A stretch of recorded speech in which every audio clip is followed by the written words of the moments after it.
Salam sejahtera Bapak Ibu. Selamat tahun baru saya ucapkan untuk Bapak Ibu sekalian. Damai Tuhan menyertai perjalanan kita di tahun yang baru. Tema kita hari ini adalah perjalanan dengan Tuhan. Bacaan dari Mazmur 126, dan saya ingin mengajak Bapak Ibu membaca ayat yang ketiga sampai ayat yang keenam. Tuhan telah melakukan perkara besar kepada kita, maka kita bersuka cita. Pulihkanlah keadaan kami ya Tuhan, seperti memulihkan batang air kering di tanah Negev. Orang-orang yang menabur dengan mencucurkan air mata akan menuai dengan sorak-sorai. Orang yang berjalan maju dengan menangis sambil menabur benih, pasti pulang dengan sorak-sorai sambil membawa berkas-berkasnya. Demikianlah firman Tuhan. Bapak Ibu Saudara sekalian, tahun baru, tahun 2022. Sebuah perjalanan yang pasti kita harapkan perjalanan yang semakin baik. Tetapi tidak bisa dipungkiri bahwa perjalanan yang baik itu bukan menurut kita. Perjalanan yang baik itu adalah perjalanan yang kita lewati bersama dengan Tuhan, dalam iman, dalam kekuatan yang dari Tuhan. Kehidupan manusia penuh dengan penderitaan. Ratap tangis, hadir silih berganti dengan tawa dan sukacita. Namun satu kepastian yang tersedia bagi orang percaya adalah kehadiran Allah dalam setiap peristiwa. Pemazmur dalam Mazmur 126 menunjukkan bahwa Allah sanggup memulihkan kehidupan umatnya melebihi apa yang dapat dipahami oleh manusia. Mereka yang memberontak dan dibuang ke Babel dibawa kembali ke Israel sesuai dengan janji Tuhan kepada umatnya.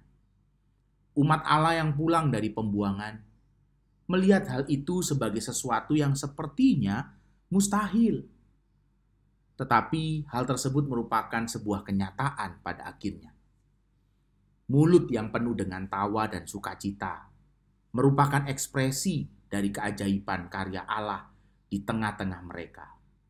Lihat di ayat 3. Kita menemukan satu sukacita, satu tawa, sukacita yang mau mengekspresikan keajaiban Allah.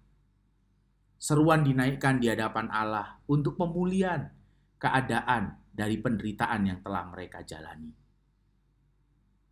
Pemazmur juga hendak menunjukkan bahwa ratap tangis dan air mata bukanlah kondisi yang permanen. Allah sanggup memberikan yang terbaik melalui setiap tragedi yang terjadi. Inilah alasannya umat Allah selalu hidup dalam pengharapan. Dalam kehidupan kita sebagai umat Allah di masa kini, kesadaran akan Allah yang senantiasa hadir di tengah-tengah umatnya menjadi kekuatan dan pengharapan dalam menghadapi penderitaan yang kita alami, bahkan kita hadapi di perjalanan kita ke depan. Kita bukan hanya dilepaskan dari tawanan dosa melalui Putra Tunggal Allah, Yesus Kristus, tetapi Tuhan juga telah berulang kali membawa kita kembali kepadanya melalui setiap peristiwa hidup kita. Tuhan selalu membawa kita kembali kepadanya, dibawa keluar dari keputusasaan, dibawa keluar dari kekhawatiran, dibawa keluar dari segala persoalan. Tuhan telah berulang kali membawa kita kepada kasih-Nya. Janji kelepasan dari setiap penderitaan yang kita alami menjadi pengharapan di tengah-tengah tragedi kehidupan. Ingatlah, pemazmur dalam 126 ini mau menunjukkan hal yang serupa, bahwa pencobaan-pencobaan yang kita alami adalah biasa dan tidak akan pernah melampaui batas kekuatan kita. Mengapa? Karena Allah setia. Penderitaan, sekali lagi, bukanlah sebuah kondisi yang permanen. Mari kita arahkan hati dan pikiran kita kepada Allah untuk berjalan bersama Allah. Kita tidak tahu perjalanan kita ke depan. Kita akan mendaki gunung atau menuruni lembah. Sekali lagi, kita akan melihat perbuatan tangannya yang ajaib, yang dikerjakan melalui setiap peristiwa yang kita alami.